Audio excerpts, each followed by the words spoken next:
Harriet Tubman had to be the first image on the calendar for so many reasons.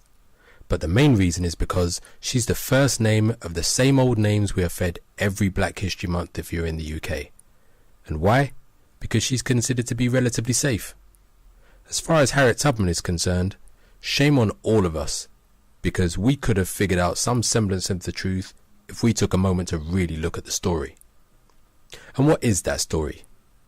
Basically, that a mild-mannered old lady walked up to dozens of plantations, spoke to thousands of captives, asked them if they wanted to leave, they said yes, then they all crept away on this thing called the Underground Railroad. Come on now, could it really have been so simple? You've got two types of people working on those plantations. Those who would kill the plantation owner in a heartbeat if they had the chance, and those that would have dragged Tubman to the master of the house in an instant for even suggesting escape. Everyone else was somewhere in between.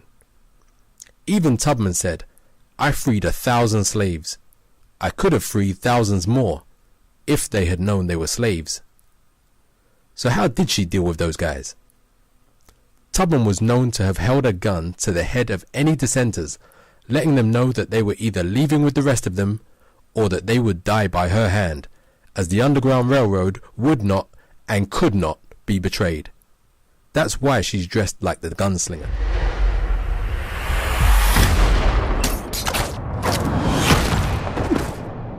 I kill with my heart.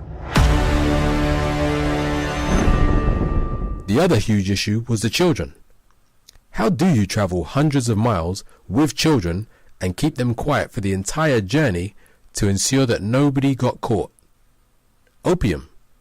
That's right, she drugged them so that they didn't cry out in fear or accidentally laugh out loud at the wrong time. Remember, thousands of lives were at stake, including her own.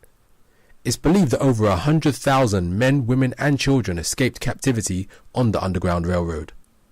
And what did she do once she managed to get everyone to safety in the north?